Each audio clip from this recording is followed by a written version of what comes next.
to our final session. It seems to have gone very quickly, and I was reflecting as I was putting all this together that we're going back to the beginning in a sense in looking at the historical books. So as Ben said, a bit of blood and gore, well, a lot of blood and gore really, but my focus tonight will be on the book of Joshua.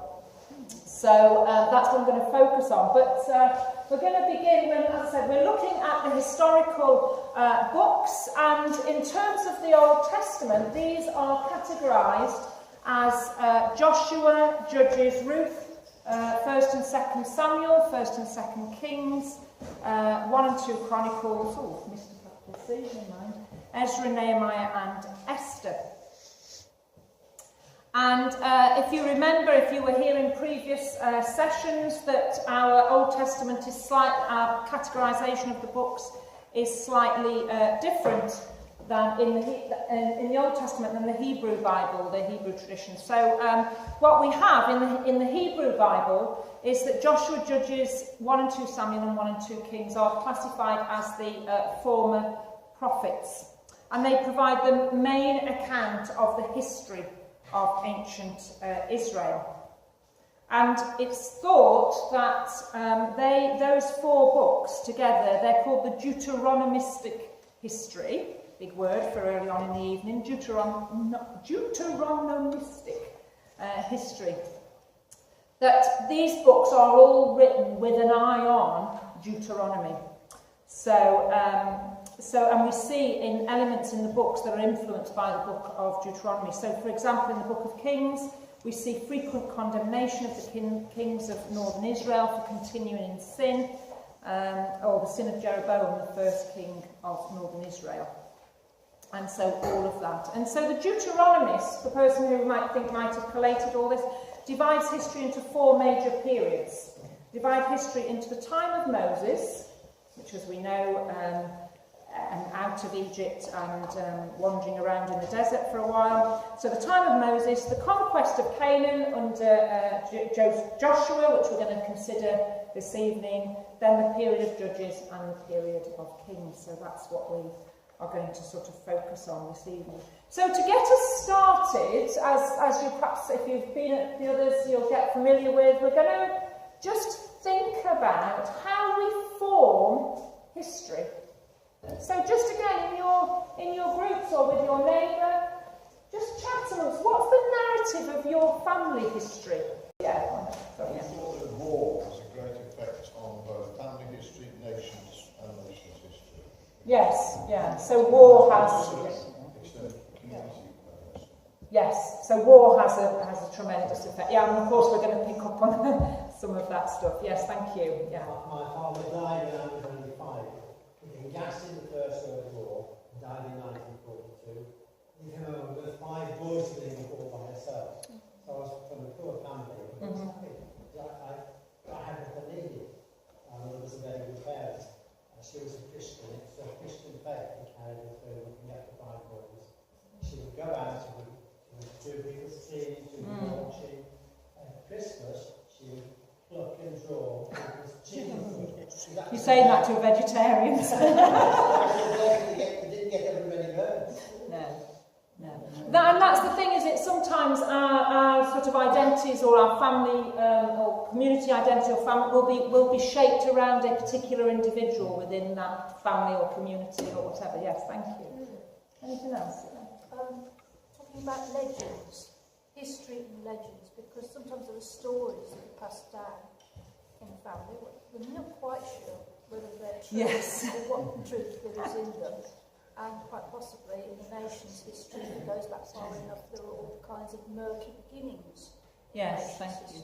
Yes. So that's separating out fact from, let's call it legend rather than fiction.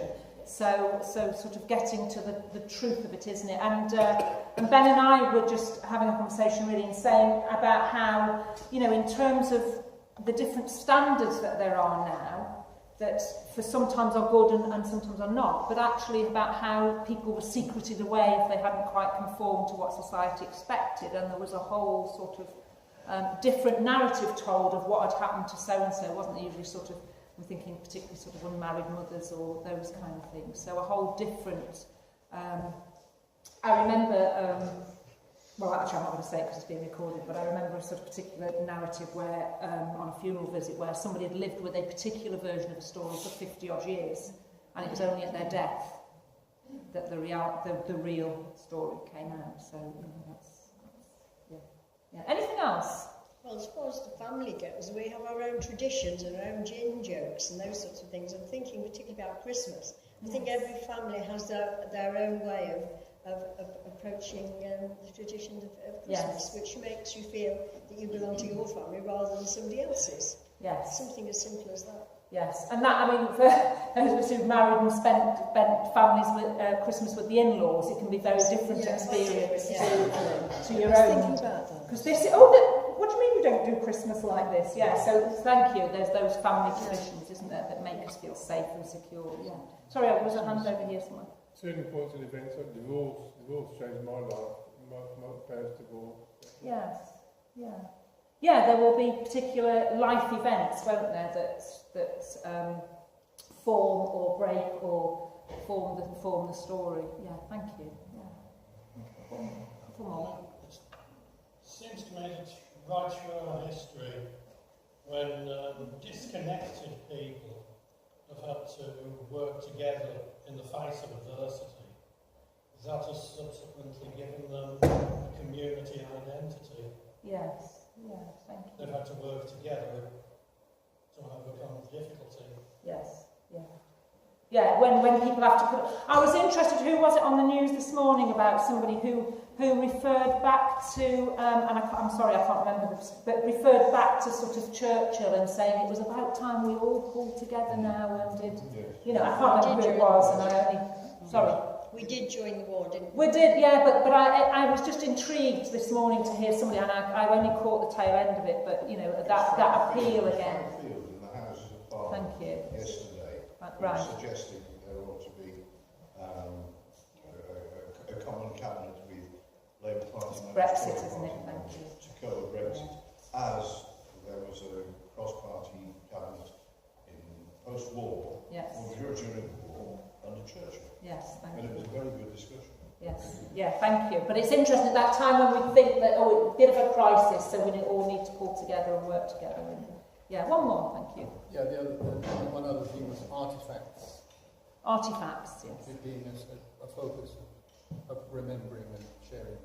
Yes, thank you. Yeah, so things that hold particular values and are important to the history and what have you. Yes, thank you. Oh.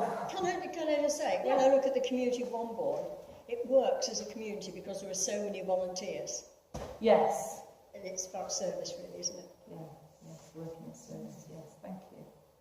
Yeah, thank you. I mean, you've picked up there some of the things that we're going to be talking about in terms of the Israelites. So in terms of particular events, in terms of times of crisis, war, how people work together, how they come together. So thank you for all of that. So this is going to be the focus really of what we're going to talk about this evening, about how the kind of Israelites find their identity and how they understand what they are doing and what's happening to them in terms of the events that are taking place. And I want for us to be able to think through some of what we're trying, when we're trying to read these difficult texts, if we think they're difficult, with the violence and all of that, how we try to get to grips with what is actually going on in the text and how that text has been formed. Okay, so I want to move on then to basically beginning, and much of this that I'm going to talk about comes from Bruce Birch, who writes an introduction to Old Testament and kind of grapples with some of these issues around the book of Joshua and the violence and the idea of people sort of taking land from somebody else, which is what happens in Joshua, obviously. So we begin with a long hope for land. And so there's a sequence of events generally which begins with Israel's understanding of God and of the land. And all of this is recorded in the books of Genesis to Deuteronomy. So we kind of go back to, take a step back into the beginning in a sense. And so throughout those first 5 books, throughout the Torah, there is this sense that there is a long hope for a land, because Yahweh God has promised the Israelite people a land. Okay? And so those first 5 books are described really as a literature of anticipation of the land. And it comes about because firstly, the world is seen as God's creation, or there's an understanding the world is as God's creation. And so before we get to any historical memory, there's an underlying understanding of God as God who created the world, and therefore Israel's faith is framed by that understanding of God's governance and guarantee of the whole world. So basically God is in charge of the whole world because God created it. Okay, that's basically it. And so as Israel develops its own faith about the land of promise, it understands that not in terms of ownership and claiming of the land, but as the full enactment and embodiment of God's will for the earth. So it's God's will that God's people inhabit the land. Does that make sense? Okay. That's a kind of primary understanding. So therefore, the earth traditions of creation carry on as theological claims for the land traditions of Israel. So that's all tied in, that there's that basic understanding that the world is God's creation. And therefore, in a sense, nobody owns any land other than God. Okay, that's the primary thing. And nobody has a right to inhabit it unless God says they can inhabit it. Okay, that's a fundamental understanding. Okay. Secondly, there's a promise that's made to the ancestors. So every generation of the Israelites, and I'm using that word very, very broadly, every generation is promised that their descendants will inherit the land. It's a bit like us, isn't it, as Christians, kind of knowing that one day Jesus will return. And that's kind of the promise that we pass on, if you like, to the next generation. Every generation of Israelites were promised that they would receive, and they received the land, and they eventually do receive it. Then that comes from Genesis 15, where Yahweh says to Abraham, "On that day the Lord made a covenant with Abraham, saying, 'To your descendants I give this land, from the river of Egypt to the great river, the river Euphrates, the land of the Kenites, the Kenizzites, the Cadmonites, the Hittites, the Perizzites, the Rephaim, the Amorites, the Canaanites, the Girgashites, and the Jebusites.'" Okay, so that's in Genesis 15. So there's this very clear sense that God will give them land, and it will be taken away from those people who aren't entitled to inhabit it. Because God hasn't said they can live there. That's kind of a very basic understanding. Sorry, do you want to... No, okay. Might be ringing some things about in modern day life, really, with some of this. Okay. Thirdly, in terms of this long hoped for land, there's the liberation of Egypt. Okay, so when we think about the Exodus, which we sort of touched on a couple of weeks back, when we think about the Exodus, it's not just a departure from Egypt, but actually a hope that they will eventually come into a promised land. So the Israelites don't leave Egypt to wander around the desert and that's all they've got to hope for. They have that promise that actually you are leaving Egypt to claim what has been given to you. And therefore, a hoped-for land is an integral part of the Exodus. And again, in Exodus 3, we hear Yahweh say, "I declare that I will bring you up out of the misery of Egypt to the land of the Canaanites," etc., a land flowing with milk and honey. So there's a very clear indication that the Israelites are not necessarily just going to be nomadic. They're not going to be wandering around in some random place. There is a place that's been established for them. Okay. And then the fourth bit is that there's the covenant at Mount Sinai. And that binds Israel in radical obedience to Yahweh. So the land comes because, and I will say this probably lots of times this evening, the land comes because the people are faithful to Yahweh. and only because they are faithful to Yahweh. Okay. And so, as I said, there is this longed for hope of land, and Israel's faith insists on dealing with the material, the ordinary, everyday life. And God is involved in living reality in a way that other gods are not. If you think about the kind of descriptions of other gods, they're up in their heavens doing what have you, and just smiting occasionally or whatever they're doing. There's a real sense, even before we get to Jesus, there's a real sense that God, Yahweh, is active in the lives of people down here on earth, in the messiness and the ordinariness of everyday life. And that's a really important thing about Israel's faith, that God is not a distant God. God is at work here and now. And Israel's narrative faith statement is situated outside the land. And again, this is important. So their faith statement is that until they get into the land, they are outside of it, aren't they? I mean, that sounds obvious. But even Abraham, Isaac and Jacob are described as being brief sojourners. So right throughout, from the beginning right through to when they get into the promised land, there's this sense that they are outside the land. Okay. And those 5 books, Genesis to Deuteronomy, they finish, the Torah, the books of the law, they finish with Deuteronomy 34. And it says, Then Moses went up from the plains of Moab to Mount Nebo, to the top of Pisgah, which is opposite Jericho, and the Lord showed him the whole land. Gilead as far as Dan, all Naphtali, the land of Ephraim and Manasseh, all the land of Judah as far as the western sea, the Negev and the plain. That is the valley of Jericho, the city of palm trees as far as the sea. The Lord said to him, This is the land of which I swore to Abraham, to Isaac and to Jacob, saying, I will give it to your descendants. And as we probably well know, Moses never got to get there. But this is where the books of the law finish. Okay, that's really important. This is where it finishes, to say, there is what I've promised you to Moses. Okay. And I will give it to your descendants. And so those whole 5 books are about this anticipation of the promise of land. And what we move on to then in Joshua and Judges is the claiming of the land and the settling down in the land. Okay. Any questions? Do you want to, if you've got any questions about that, or before we move into the land? Okay, yes.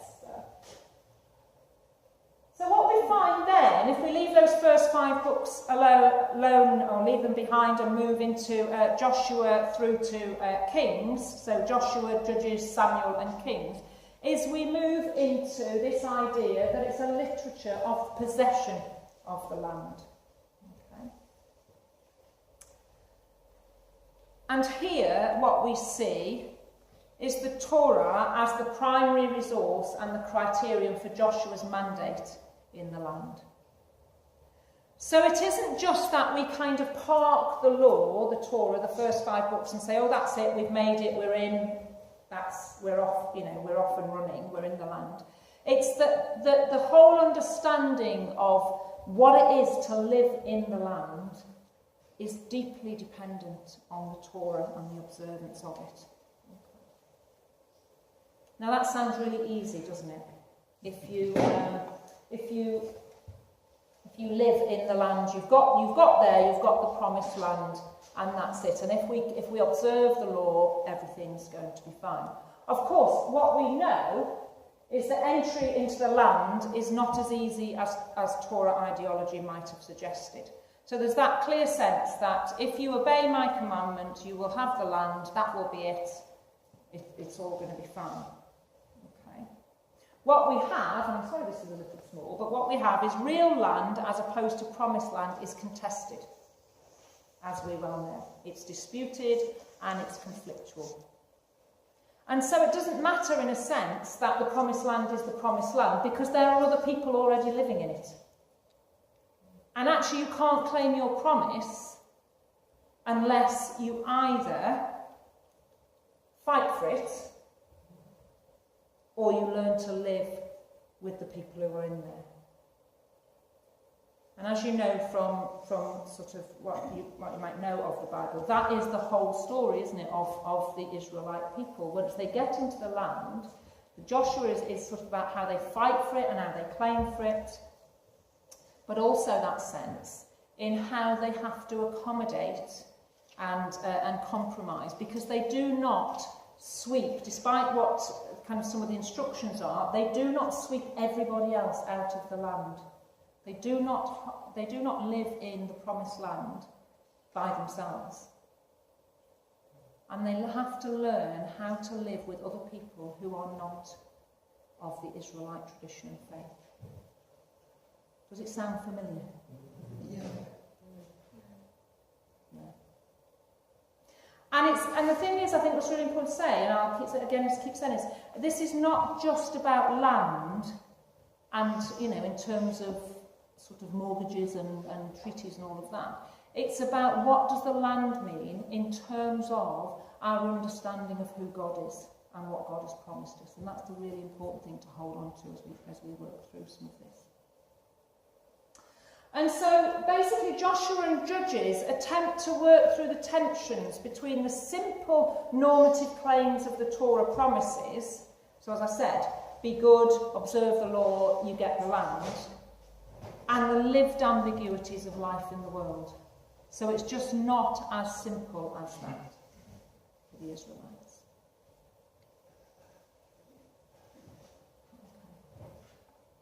And so what we have in Joshua is almost that that picking up of we leave Deuteronomy with Moses at the mountain looking out and seeing all the land as promised, and then we have Joshua after the death of Moses, the servant of the Lord. The Lord spoke to Joshua, son of Nun, Moses' assistant, saying, "My servant Moses is dead. Now proceed to cross the Jordan, you and all this people, into the land that I am giving to them, to the Israelites. Every place that the sole of your foot will tread upon, I have given to you, as I promised to Moses. From the wilderness and the Lebanon as far as the great river, the river Euphrates, all the land of the Hittites to the great sea in the west shall be your territory. No one shall be able to stand against you all the days of your life. As I was with Moses, so I will be with you. I will not fail you or forsake you." So Joshua is a continuation, in a sense, of where we left Moses in Deuteronomy. Any comments there? Any thoughts? Yeah. Do you think God meant them? It seems to me, just from my memory of reading these books, God kind of meant them to occupy the land and to drive out and conquer all the people. Just reading it, but that they, ended up compromising and not doing what God really wanted, so they ended up having to compromise and accommodate. But maybe that wasn't necessarily what God meant initially. Yeah, I think it's really, we hear about whether God actually meant for them to sort of sweep everybody out and so that they would live, that's what I'm interpreting your question as being, or whether actually they have to learn to accommodate and live alongside other people. I think it's really interesting. I think it's how we understand, I'm going to pick up some of this, it's how we understand the narrative of whether it is a kind of factual account of the battles that took place. And this is where the kind of picking up on facts and legends as part of our history. Whether it's that, or whether... I suppose one of my questions would be how, between that tension between the promise and the actual reality, was it ever going to be just that they would walk in and... I think it's really interesting in that Joshua passage, where he says, "No one shall be able to stand against you all the days of your life," which implies, I think, that actually they will sweep everybody out. And of course, what we have in the Joshua narrative in terms of Rahab in chapter 4, I think it is, and the Gibeonites, is that it's the Israelites who allow them to stay. Which could be a bit of, they haven't stood against them because they capitulated and then, or they surrendered, and then the Israelites said, oh, well, it's fine, you don't have to go, you can stay. So they might have brought trouble on themselves in that sense, yeah.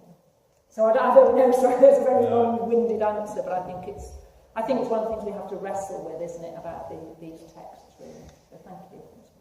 Doesn't this tension run through the entire Bible with inclusive and exclusive theology? Sorry, could you say about an inclusive and exclusive theology? You drive out people you don't agree with, or you learn to compromise and live with them. Yeah, we would call it ethnic cleansing, wouldn't we, nowadays?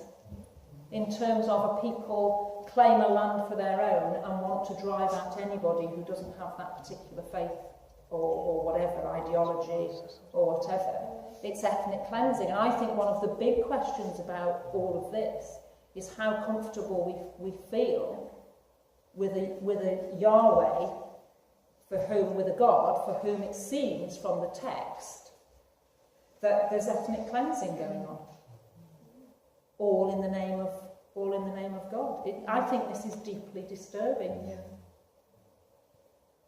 You know, and particularly, and actually, the choice we make, isn't it, is either we grapple with it and say, actually, what does this mean? What does it mean to us to kind of worship this God for whom this is an account of God's activity in the world with a particular group of people? And we wrestle with it and we may not understand it. Or we simply say, well, we'll just park that, won't we?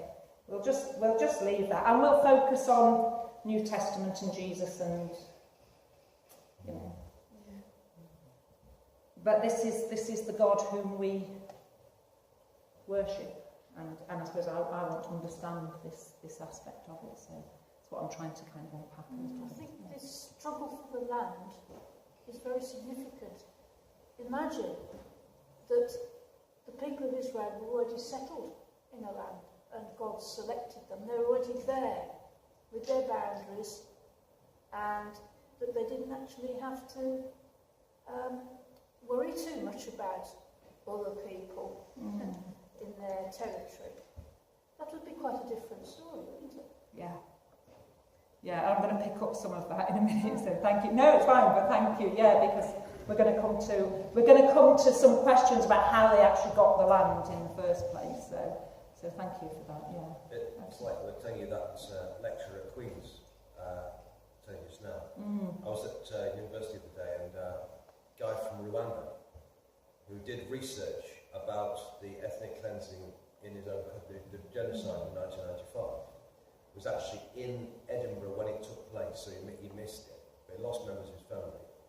And one thing that upset him the most was hearing the perpetrators of the genocide using a verse from Deuteronomy to back up the slaughter that they inflicted on the Tutsis. And that really disturbed him and totally changed the way he studies the Bible, hearing the Bible abused in such a way. And it was a privilege to listen to him. It was really quite devastating, you know. How do we interpret texts like this? I mean, like you, I don't think we should park them. They're in the, as far as I know, they're in the Bible. They're in the canon, yeah. But it's how we handle them. It's quite a challenge. Yeah. Thank you. Yeah, we commonly refer to these kind of texts as texts of terror. So because to sort of name them for what they are, really, in a sense. But yeah, let's complicated stuff. So just let me focus a little minute on how they gained the land. So of course this is predominantly from Joshua, and Joshua 2:12, when Israel takes the possession of the land from the Canaanites. And I put the Canaanites in inverted commas because it kind of just means all the others who are not Israelites, really, in that sense. And a very brief run through, really, of chapters the first 2 to 12. So chapters 2 and 6 deal with the destruction of Jericho, including the acceptance of non-Israelites. So Rahab, the one who helped the spies out, the woman who helped the spies. Chapters 3 and 4 are the crossing of the River Jordan. So going into the promised land, great overtones and literary allusion to the Exodus, as you might imagine. So the waters of the river part, and there's a real kind of connection, if we read that very closely, real connection between the crossing of the river of Jordan and the leaving of Egypt through the parting of the Red Sea. Chapter 5 deals with circumcision and the celebration of the Passover. So again, a little bit of now we're in the land, we recommit ourselves in terms of our traditions and what we celebrate, our particular celebrations that form our identity. Chapter 7 records the defeat of Israel when they, according to 7:1, broke faith. So when they start forgetting the Lord their God, their enemies rise up against them. And of course we would read that God, Yahweh, allows their enemies to rise up against them. Chapter 8 sees that they toe the line again and they capture of Ai, a great victory. And then with chapters 9, the Israelites come to terms with the Gibeonites, which again are another people in the land who they allow to stay, that they don't destroy. And then chapters 10 and 11 and 12 particularly, these great victories under Joshua and the sweep of Israelite military success. Real kind of quite vehement, within these chapters, vehement, nasty language about destruction, devastation, and if you sort of doing the Bible studies next week, I think I've put there for you to have a look at some of that and how we might understand some of that. Okay.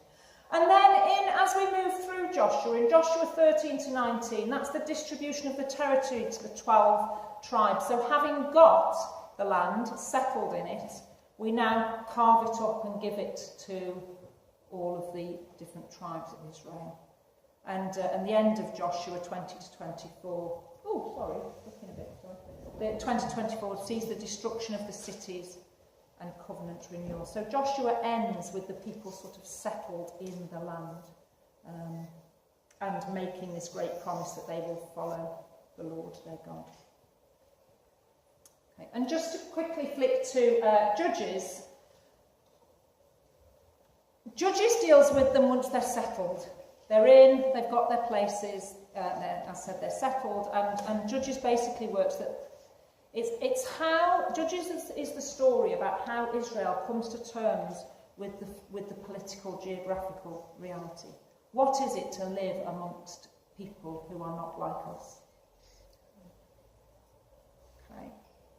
And in the centre you have chapters 3 to 16. It celebrates all the ways in which Israel's heroes have enhanced the freedom and well-being of the people. So we get people like Deborah, Ehud, Gideon, all the judges who, when the people did right in the sight of the Lord, it was all wonderful, and then they did evil in the sight of the Lord, and it all fell down again.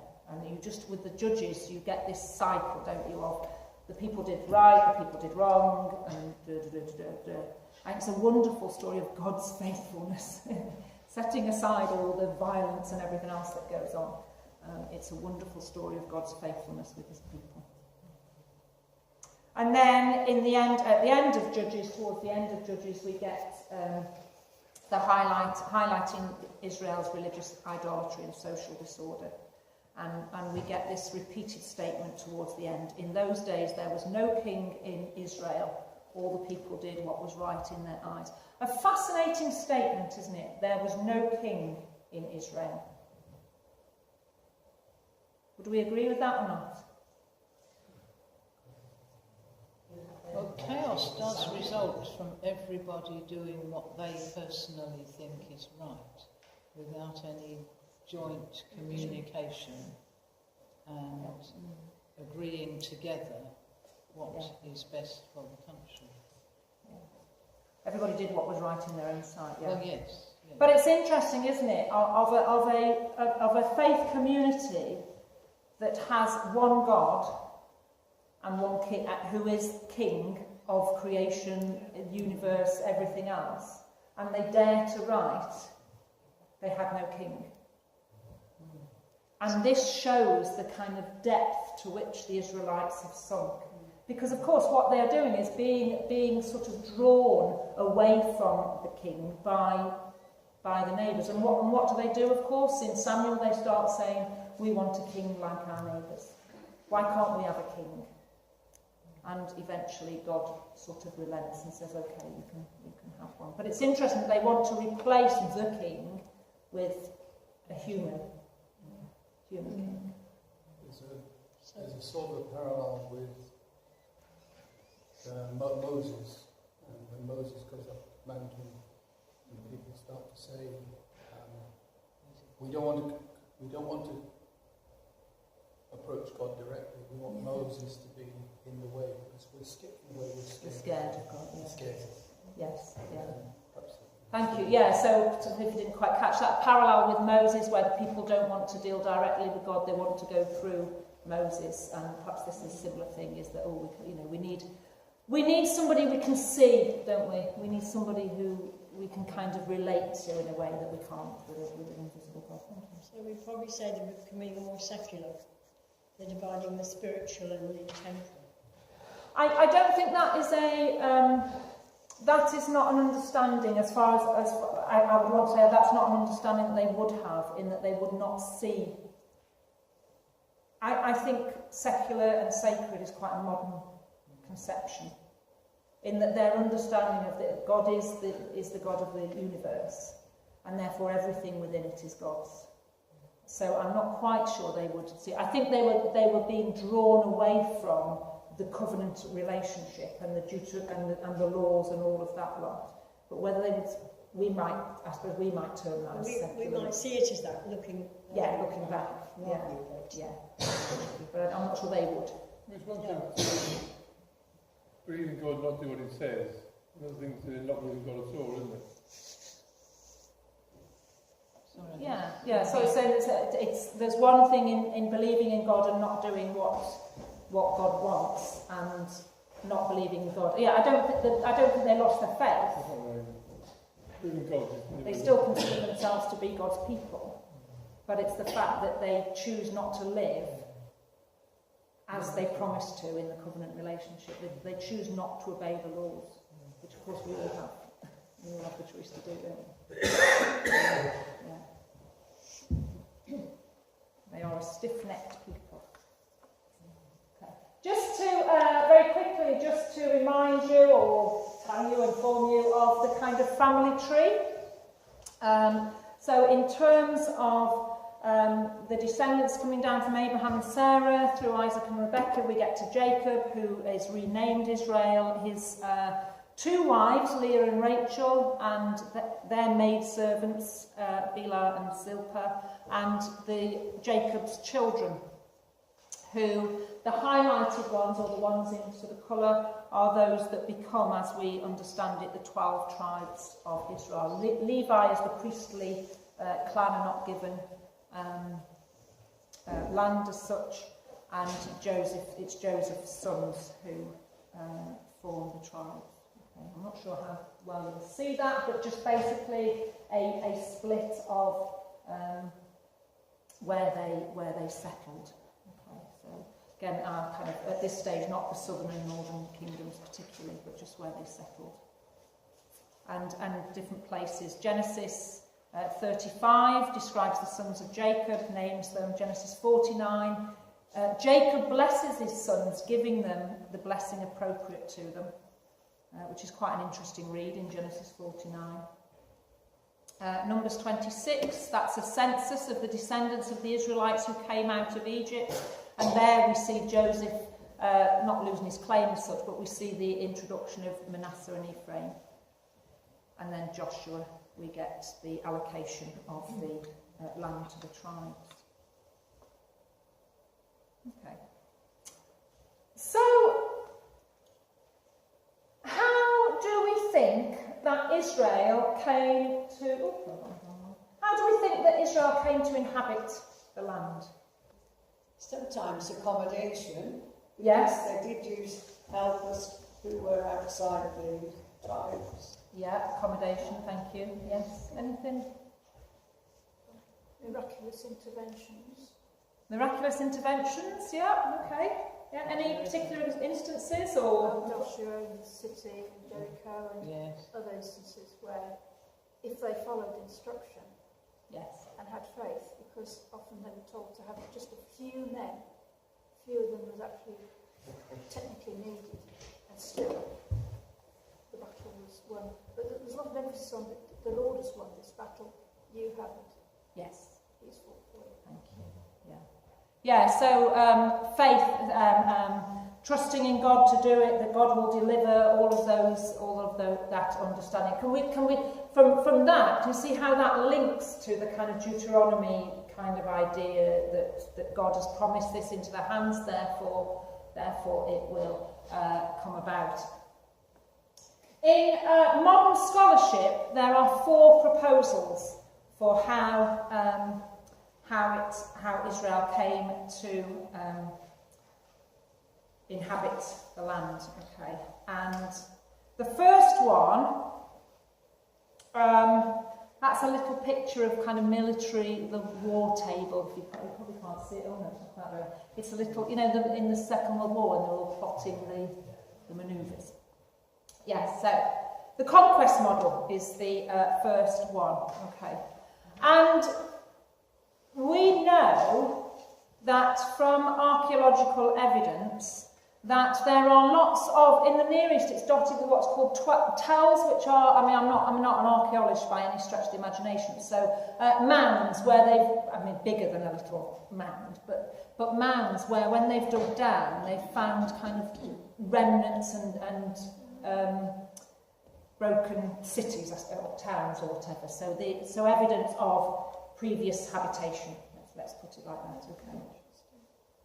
And so, last century, there was a real attempt to use archaeological evidence to support the biblical accounts.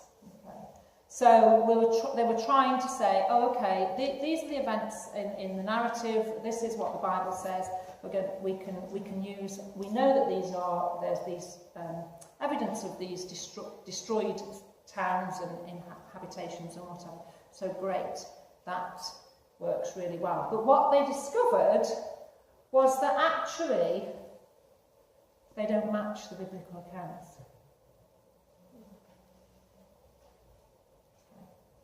So whilst there was this great attempt for archaeology to support the biblical narrative, when they dug down, literally, that they don't support the biblical accounts, as I said. And there's lots, I won't go into too many of them, but it's just that the claims of where the places were or the timings and all of that just don't marry up in lots of cases. And so according to biblical accounts, the first phase of the contest took place in the Transjordan before crossing of the river. And it's described in Numbers 21. Okay. And Numbers claims that there was a settled population in the region, and it mentions specific cities of Heshbon and Dibon, but both have been excavated and shown to be unoccupied in the Late Bronze period.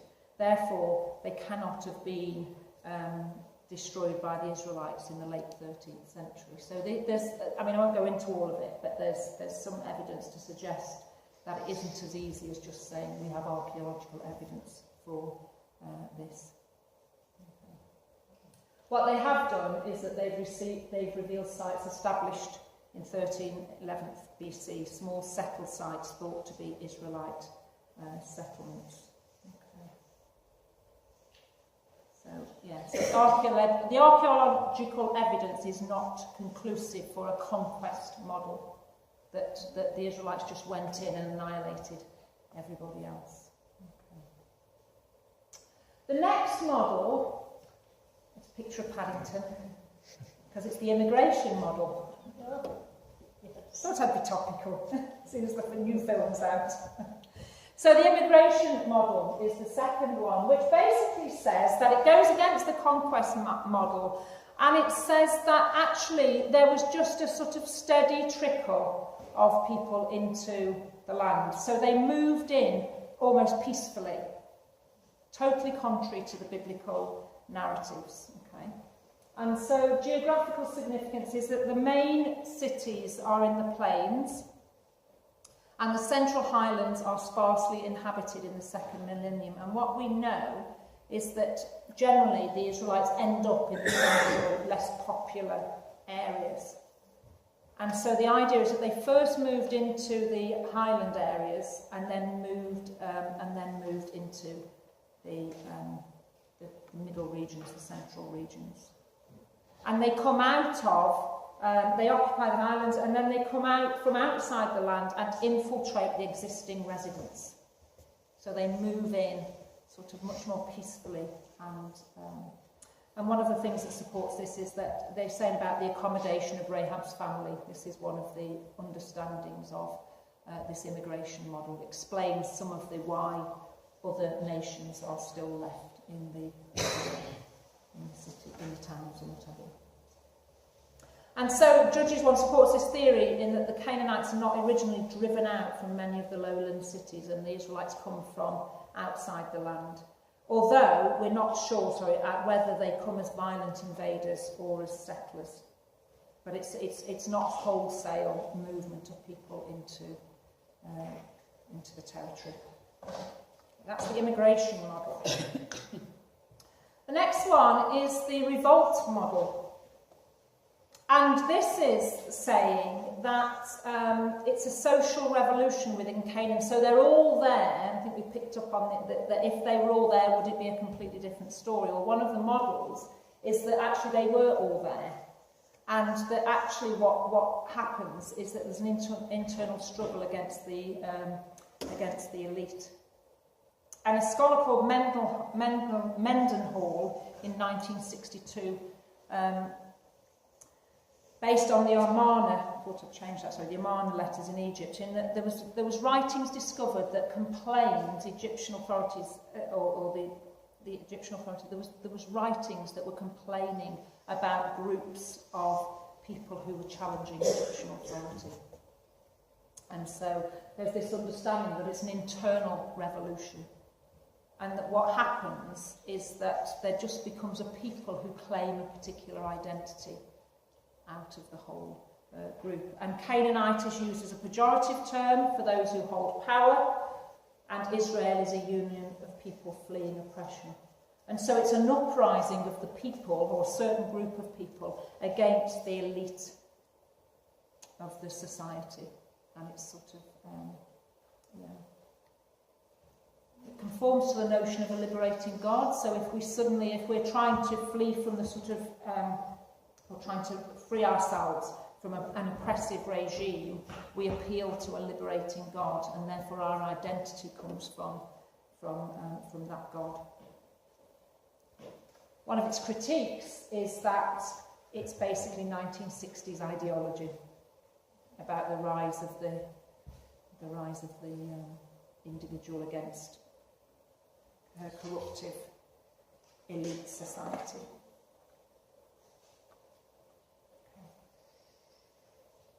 And the gradual emergence, the fourth one is the gradual emergence model. And this is where it says, actually it's similar to the revolt model, but it's not against a particular elite people. It's just that the Israelites become a people with a distinct identity within Canaan. And so they migrate from the lowlands and increase in settlements in the central highlands. That unlike the revolt model, it's not based on egalitarian ideals. So there's not a separation from one set of people or against a set of people. It's just that they form, and I'm going to use the word, the cult of Yahweh. So cult not in a negative, not as a bad thing, but just a recognition that there emerges a people for whom worship of Yahweh is the defining thing that separates them from the people around them. And the idea is that the sort of cult of Yahweh is either introduced by escapees from Egypt or introduced by Midianite traders who would have, and the Midianites would have worshipped, the understanding of this is that they worshipped Yahweh as a storm god on the mountains of Midian. And if you think about where God is encountered, he's very often encountered on a mountain. And so the Midianites, it's thought, brought this god with them, And the storm god gets transformed and in Canaan, so that Yahweh is worshipped not as a storm god anymore, but as a God who liberates people from slavery. So there's an Exodus theology being brought into that. Okay. So my next question. So we've got those 4 models. We've got the conquest, we've got the immigration, the revolt, and the gradual emergence of a people. Which of those do you prefer? Just 3. We went for the immigration and emergence model and mystery of the 2. And we thought, after all these years of wandering around in the desert, how much of a military force would have been? Yeah. I'm fascinated if you kind of Google images and the first image that I'd got on there, I think it's lovely. You know, there's this horse with fabulous stuff all over it, and that whole idea. I agree with you. I think what kind of force would they have been? No. Okay, thank you. Well, I said a similar thing. When they left Egypt, they wouldn't have had any weapons with them. And it takes them 40 years. Where was the iron ore they could smelt to make weapons? Yes. That just wasn't there. Okay, do we want to counter argument from this side? Generally or not? Or well, we had a discussion, not my idea, but in actual fact it was probably a conglomeration of all of them. It wasn't just one or the other. Yeah. And also the fact that if you're writing the history of your people, you're going to write it as though God's on your side and you're going to wham bam, you're going to win. Yeah. Whereas that's just the way you want to portray it, isn't it? Yeah. Because God's on your side and you've conquered and done that. Propaganda. Sorry, go on. Propaganda. Well, it could be construed as propaganda, yeah. I mean, the difficulty for us, in a sense, that it's very easy, isn't it, to read these texts. And this is the book of our faith, isn't it? Yeah. You know, and actually this is, you know, we need to take, as I've said before, we need to take seriously this book.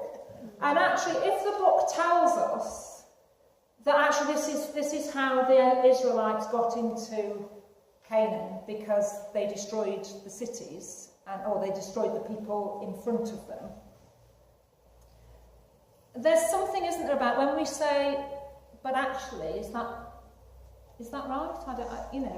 There's something about how we contend with looking at these stories that we've taken, that we may have grown up with, that we're working with, to suddenly say, oh yes, okay, that possibly doesn't make sense as a narrative, as a historical fact.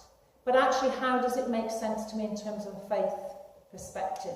Because actually, if I no longer think that actually this was how they got in there because God was on their side. And I was interested in terms of the asking for the counterbalance to the argument about where's their military might, where's their what have you. The text says, God did it. They didn't need many people. They wandered round the walls of Jericho for a few times. They blew their horn a couple of times. And the walls came down. Because God does it, and God can do whatever God wants to do, can't they? But you still need weapons to kill all the people, men, women, children and animals.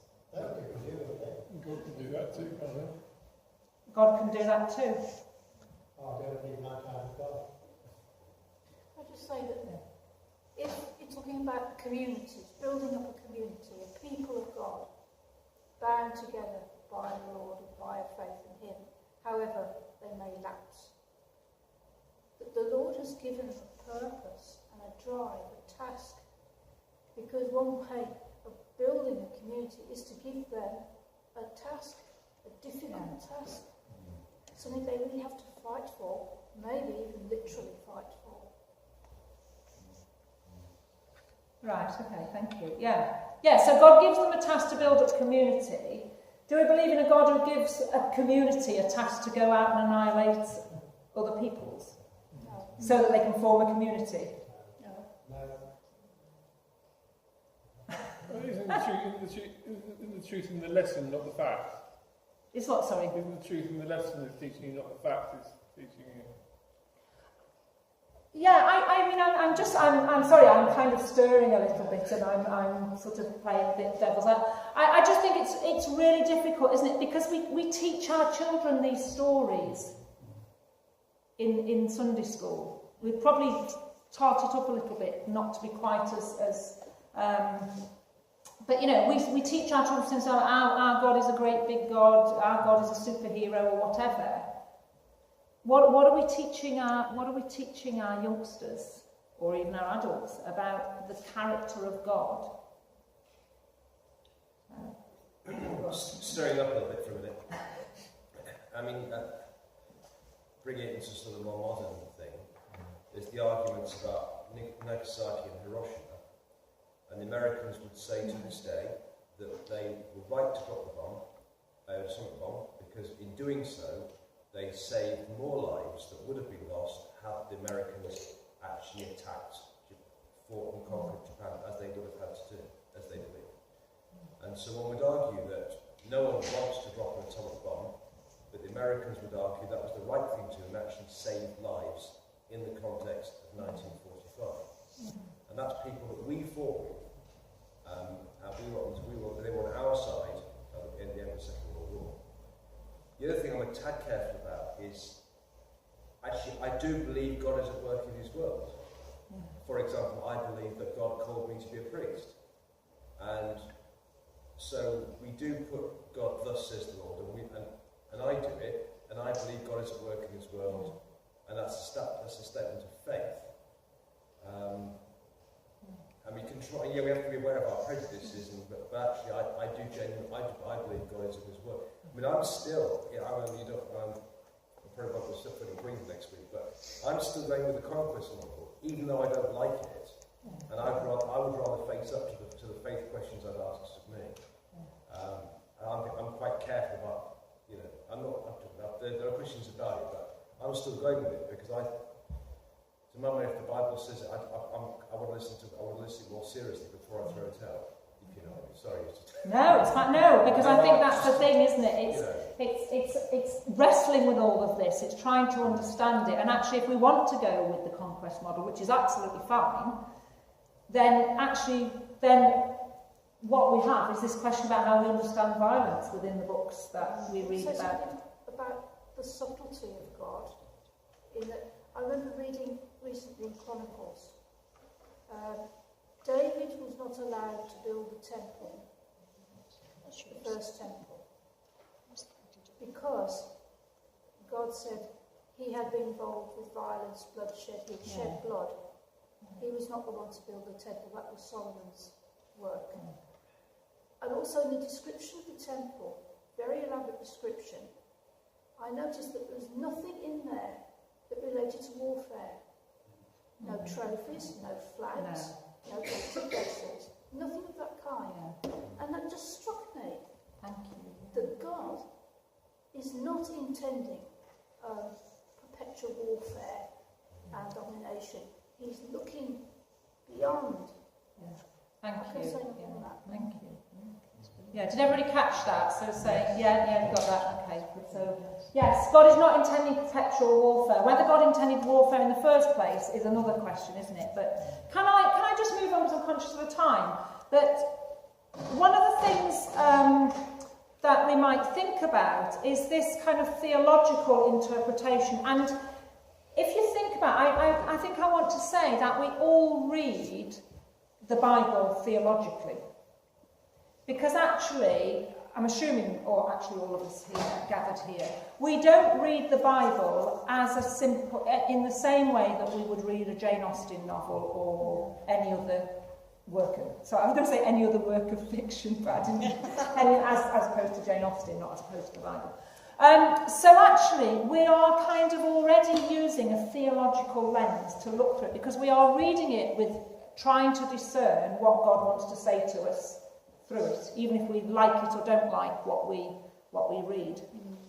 But one of the understandings of the sort of question about the taking of land and violence and everything else in the scriptures, or in these particular books, is that there's a theological interpretation which says that actually these can be understood in the way that, as we started off with, Yahweh is the source and advocate of Israel's right to the land. And so, therefore, the Israelite can understand is that Yahweh is powerful and is partisan. Okay? Because he promises land to a particular group of people. And so, there's an understanding that much of this, is, as you might imagine, might have been written post-exilic written for an exilic community. So a community that's in exile who yearn and hope for restoration into the land. Okay. And so it's a sense that it gives a sense of the legitimacy of a claim to the land, and it warns against foreigners who will lead you astray. So that's kind of the idea behind it. So in a sense, this theological interpretation is that, as I said, Yahweh is the source of the land and has a right to it. Yahweh the king is free to assign and reassign land. That's what kings did. They gave land. And actually, till fairly recently in our own history, kings gave land to their favourite people. The land is only available if Israel obeys the Torah, and the fulfilment of Yahweh's promise of land can only be fulfilled by human agency. So the only way that the Israelites can gain the land is by them doing something about it. They're actually kind of moving into it. Okay. And so, in a sense, if this is being written out of or during exile or whatever, then there's a really strong sense of this urge to be obedient to the Torah, to obey the laws of God, so that they can get re-entry, they can get back to where they are meant to be. Okay. And that applied after the exile, didn't it? Because when they returned from the exile, you've got Ezra teaching them the law so that they will continue to live as God wanted them to. Yeah, with really, Ezra and Nehemiah, really strong messages about intermarriage, your relationship with foreigners, and all of that, because Israel has learned what it is not to be obedient to the law. They lost the land. They lost the promise. Is this close to salvation theology? A relationship with God is key to salvation, and sort of it saves and all that. And it seems that the relationship with God is essential to gaining something from your relationship with God. Sorry, I'm not quite sure I understand the question. God's being... This is a comment that the Israelites thought by having a relationship with God, they could get what they wanted. I don't think it's an understanding of that if they have a relationship with God, they get what they want. I think it's the claim they claim the promises that God has already made to them. Is what they want anyway. Well, it's what they believe is promised to them. So I suppose they want it, but because they've been promised it, it's not. And I think the thing is my understanding is that in that culture, probably everybody is trying to get land, aren't they? Because actually most people want to be settled, domiciled. I mean, when we think about migrants in our own world today, people want a place to call home, don't they, generally? Most of us want to live nice, settled lives in community and all of that kind of stuff. So actually people generally want to be safe and secure, and land brings safety and security and well-being. And the whole kind of theological understanding, as I said, is that Yahweh has promised the land, and you get the land if you keep the Torah, and you do that by behaving yourself. That's human agency. And that whole theological interpretation underpins the whole of the Joshua story. Okay. Now the counter side to that is that we see this, for it was the Lord's doing to harden their hearts so that they, the Canaanites, would come against Israel in battle in order that it might be utterly destroyed, might receive no mercy but be exterminated. just as the Lord had commanded Moses. Real understanding. Now, the understanding of this one, this sort of that the Lord hardened their hearts, is that it's because the Canaanites don't understand that it's God's right to allocate the land. Okay? Do we get that? That it's not because they're foreigners or whatever, it's simply they don't acknowledge God as the person who has the right to distribute the land.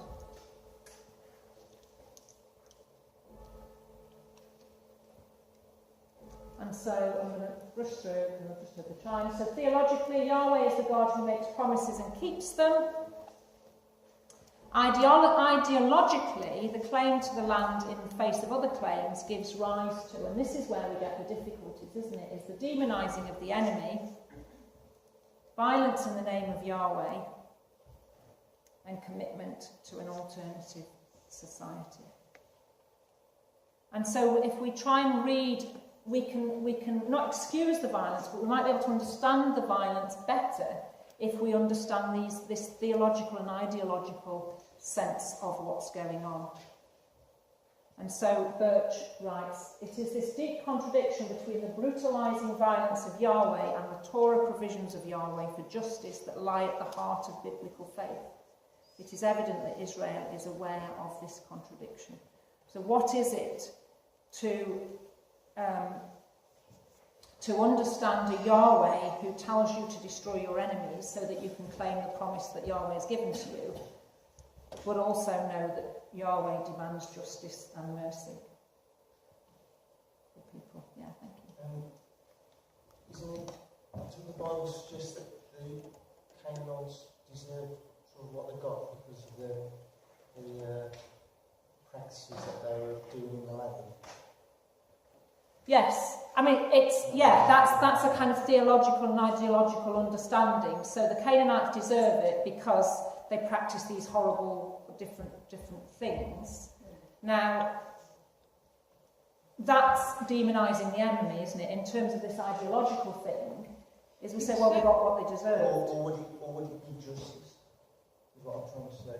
Or would it be justice? It's a just God, and there are people doing fell things in the land, and then the just God would.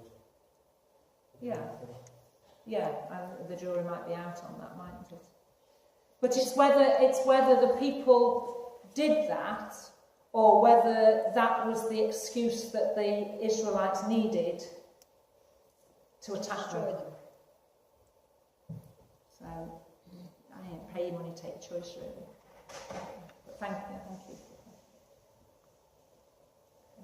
And so I'm going to finish basically by the end of the book of Joshua. There's a choice to be made. This whole kind of theological idea at the end of the book of Joshua, there's a choice to be made, because what Joshua very clearly says at the end is, if you are unwilling to serve the Lord, choose this day whom you will serve, whether the gods your ancestors served in the regions beyond the river or the gods of the Amorites in whose land you are living. Make your choice as to who you're going to serve, because who you are going to serve will influence, will be the factor in whether we stay in the land or not.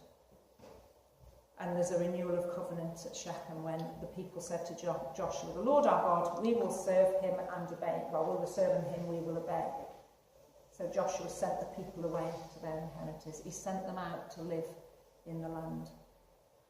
And that's when we got all the trouble.